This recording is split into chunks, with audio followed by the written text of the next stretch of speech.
Queria te convidar, se você está com a sua Bíblia, a abrir no Salmo 127. Assim diz a palavra de Deus. Se o Senhor não edificar a casa, em vão trabalhos que a edificam. Se o Senhor não guardar a cidade, em vão vigia a sentinela. Inútil vos será levantar de madrugada, repousar tarde, comer o pão que penosamente granjeastes. Aos seus amados, ele o dá enquanto dormem. Herança do Senhor são os filhos, o fruto do ventre, o seu galardão. Como flechas na mão do guerreiro, assim os filhos da mocidade. Feliz o homem que enche deles a sua aljava. Não será envergonhado quando pleitear com os inimigos à porta.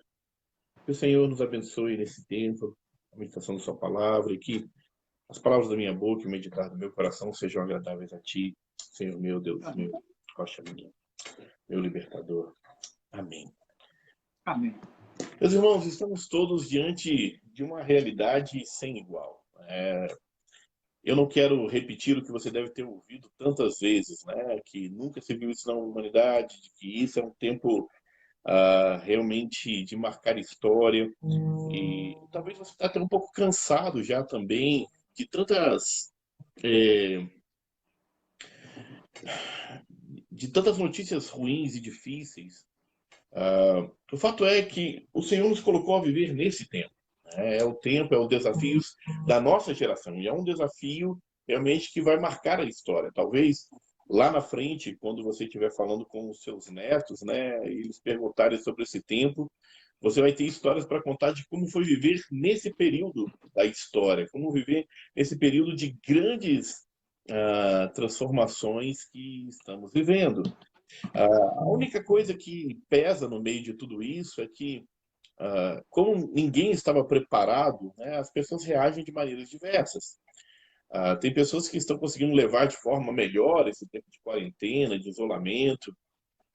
Há muitas pessoas, e de fato muitas pessoas, que estão enfrentando isso com bastante tristeza, por conta da falta de trabalho, até mesmo da questão da saúde, pessoas cada vez mais próximas a nós, atingidas, infectadas pelo Covid, enfrentando isso. Nas igrejas que eu pastoreio, em ambas igrejas tivemos casos de irmãos, de famílias, e como igreja nos juntamos para dar apoio, porque, de fato, aqui na América, uma das coisas que é uma marca bem dura que você não tem salário mensal, é de dia, né? Então, se você não trabalhar um dia, você não recebe. Isso é bem duro para uma pessoa ficar 2 semanas sem trabalhar. E a gente tem se juntado como igreja, tentado apoiar essas famílias.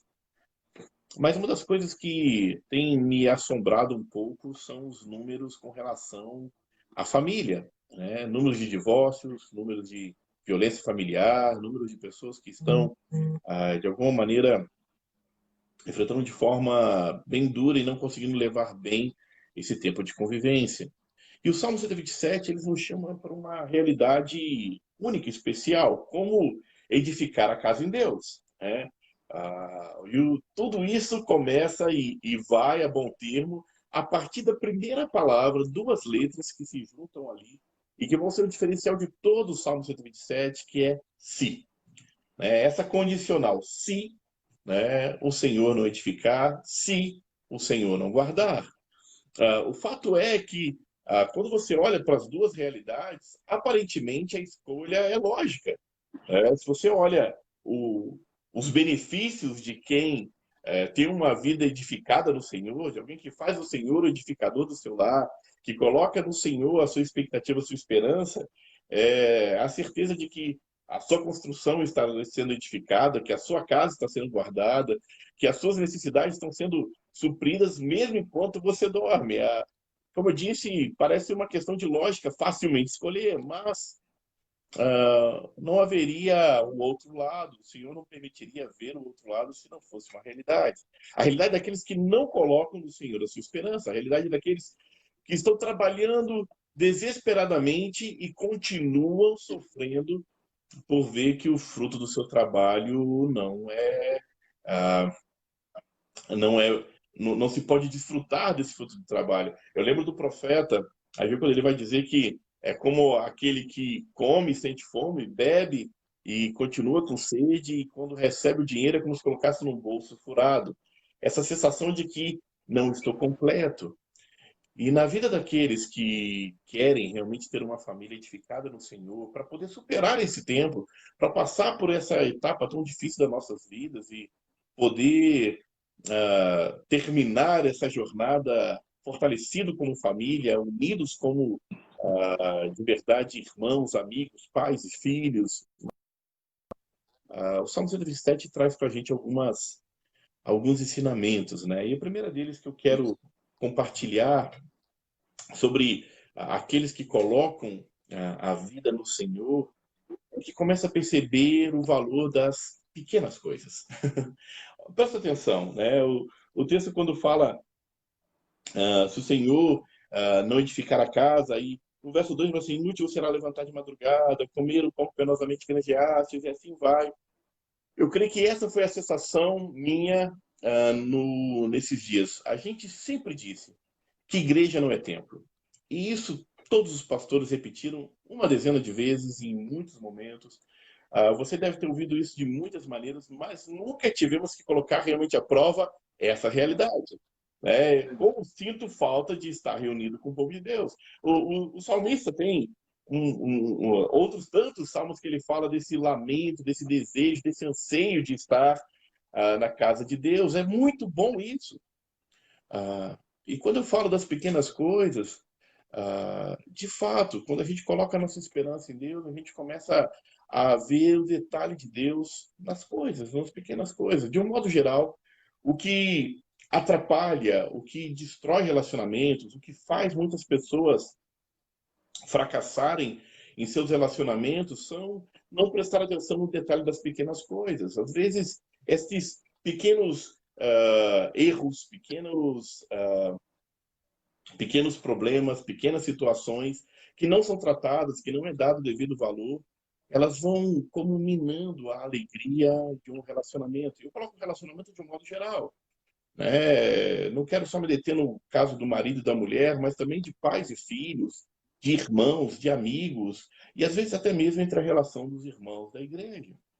E quando eu falo sobre a questão de dar o valor às coisas pequenas, é porque a gente sofre demais por conta dessas coisas pequenas. A gente sofre demais, às vezes, por se prender a situações que não nos deixam ir adiante. Quando o salmista diz do Senhor que edifica a casa, é ter essa confiança de que Ele está trabalhando, que no momento que Ele está colocando cada tijolo na nossa construção, a gente não consegue perceber o que está acontecendo, mas Ele, o autor, o criador de todas as coisas, o Deus Todo-Poderoso, Ele sabe aonde quer nos levar, Ele sabe qual é a construção que Ele está fazendo na nossa vida. E a gente precisa aprender e se esperar nesse Deus que constrói nossas vidas, daquele que nos guarda enquanto estamos dormindo.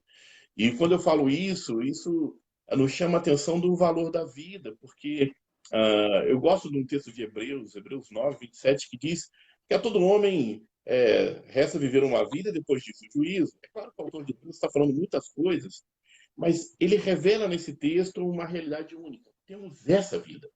Temos uma única vida. Nós não somos daqueles que creem em reencarnação, uma segunda chance, ou mesmo alguma chance depois que morrermos. Não. Nós temos essa vida que vivemos para poder aprender a desfrutar da companhia de Deus. Demais. O Salmo 90, verso 10, diz que tudo passa rapidamente e nós voamos. E é esse mesmo versículo que vai falar que a vida chega aos 70, alguns chegam aos 80, mas é cansaço, é enfado, né? O que passa dessa vida depois dos 70, 80. E, e eu gosto muito dessa expressão, passa rapidamente e nós voamos. Temos uma única vida e ela tem que ser vivida intensamente porque ela passa rápido demais. Quando o Alex falou dos anos que passou, né? Você deve estar completando 20 anos já de ministério, não é isso, Alex? 20 anos. É, e, e, 13 de janeiro, 20 anos. Uau, né? Eu vou completar 18, é exatamente os 2 anos de diferença que a gente tem. E assim, é, é louco demais, porque ao olhar para trás passou muito rápido, né? Eu vou completar 40 anos agora, no final do ano, e estou fazendo essa reavaliação da vida. Né? O meu filho com 17 está mais alto que eu, minha filha vai completar 15 agora. Você começa a olhar a vida e perceber, pelo menos no meu caso, que a areia que está caindo já está meio que parada com a areia que está embaixo, até menos. É um tempo para desfrutar realmente da vida em Deus.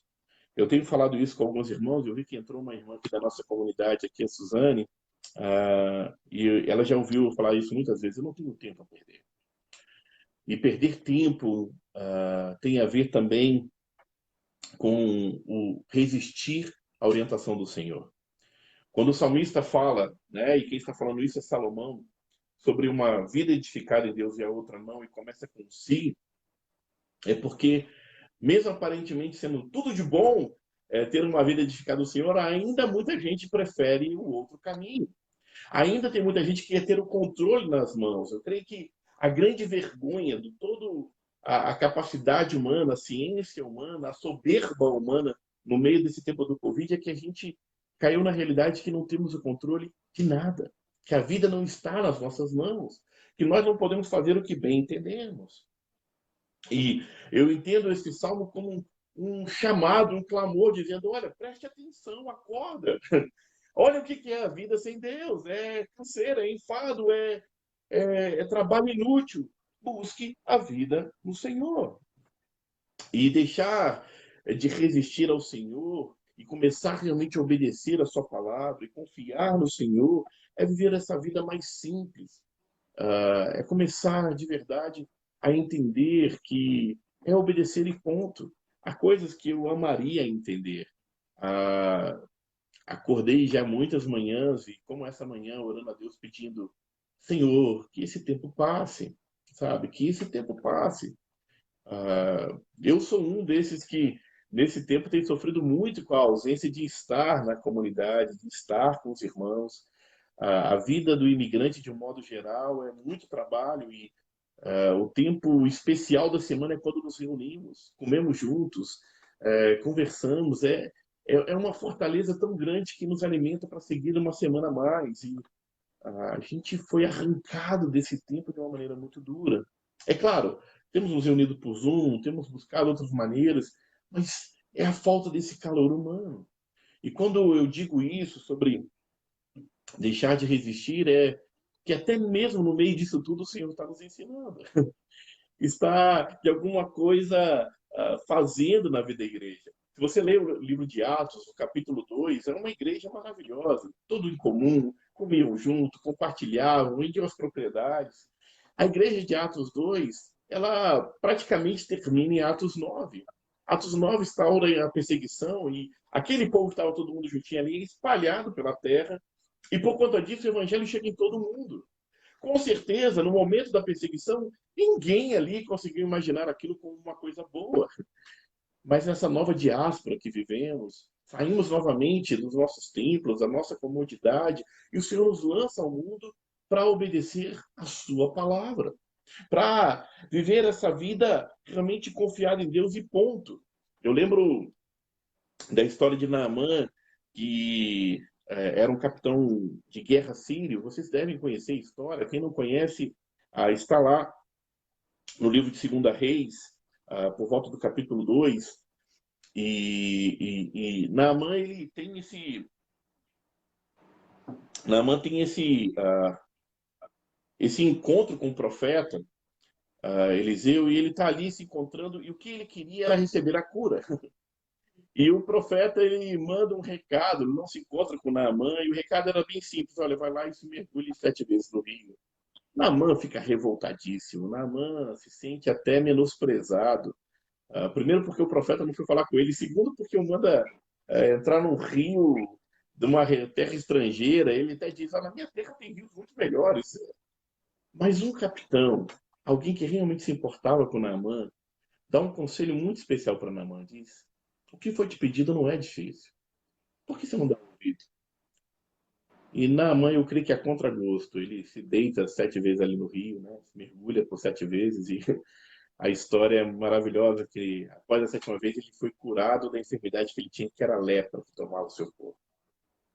Ele volta a agradecer o profeta, e O que me chama a atenção é que a arrogância de Naamã quase o impediu de alcançar o que era sonhado no seu coração. Eu não gosto que ninguém tenha uma relação de troca com Deus, não é isso que Deus está nos propondo, mas muitas das vezes somos nós, a nossa arrogância, por continuar resistindo ao Senhor, é que impedimos que algumas coisas realmente aconteçam em nossas vidas. E quando nós, de uma vez por todas, tomamos a decisão, sim, Senhor, eu quero caminhar, eu quero viver debaixo dessa tua promessa, eu quero, Senhor, estar contigo, eu quero ouvir da tua palavra, eu quero viver em tua presença, acontece algo muito especial. É como se colocasse uma lente sobre os nossos olhos e a gente começa a se enxergar de um modo diferente. E essa lente, eu quero entender que é a lente da gratidão. A gente começa a olhar a vida com um olhar de gratidão. Começa a perceber que não é a minha força. Porque se você olha o Salmo 127, ele fala de uma realidade de um Deus que edifica, de um Deus que guarda, de um Deus que sustenta. É o Senhor que edifica, é o Senhor que guarda, é Ele que sustenta. Não é a minha capacidade, não é. Sabe, eu cheguei há 4 anos e meio nos Estados Unidos com 6 malas e muitos sonhos na cabeça. Eu vim para estudar e tanta coisa aconteceu. Um breve testemunho dessa nossa chegada. Eu vim. Eu tive uma experiência bem curta de corretor de imóveis, coisa de 6 meses. E nesse tempo de 6 meses que eu fui corretor de imóveis, consegui vender uma propriedade bem valiosa na Barra da Tijuca, lá no Rio de Janeiro. E com esse dinheiro, eu tinha ganhado já a bolsa do doutorado. Eu falei assim, olha, eu vou fazer isso. Eu queria aprender inglês, eu queria ter uma experiência de viver fora. A minha esposa é boliviana, viveu no Brasil muitos anos, e a história dela me impactava muito. Antes de viver no Brasil, ela viveu no Chile. E resolvemos vir. Só que o dólar para o real foi caindo muito, né? E o dinheiro que eu trouxe era até interessante, mas não durou o tempo todo. E a gente ficou aqui, o plano era ficar 8 meses, 9 meses, com 6 meses o dinheiro já tinha acabado, literalmente acabado, né? E eu preguei sobre um Deus que sustenta, sobre fidelidade, muitos anos. Mas esse ano de 2016, quando eu recebi o convite para ficar e ser pastor, me encheu de tanta alegria. Eu queria ter essa experiência missionária. Só que eles não podiam me pagar um centavo até eu ter o documento.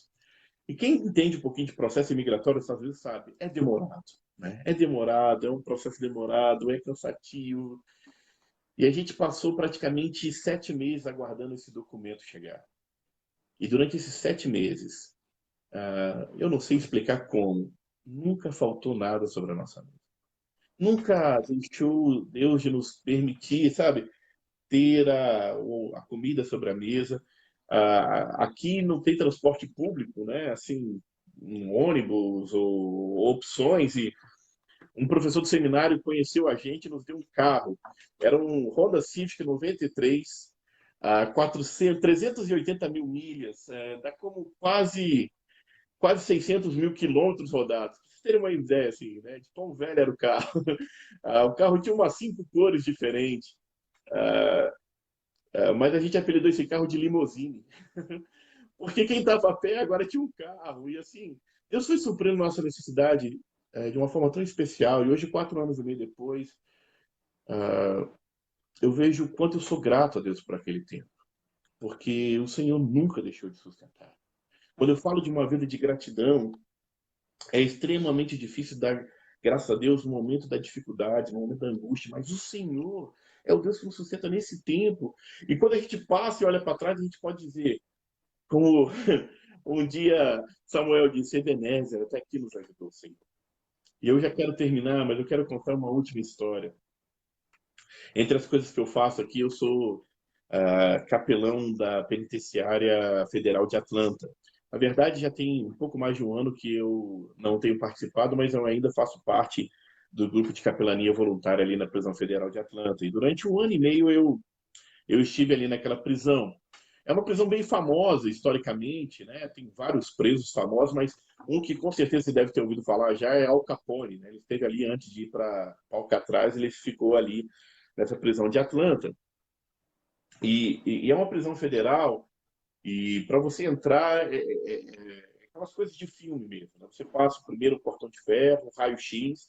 Quando você passa no raio-x, eles te carimbam com um carimbo invisível. E eu perguntei, para que esse carimbo? Ele falou assim, olha, se você não tiver o carimbo, você não sai.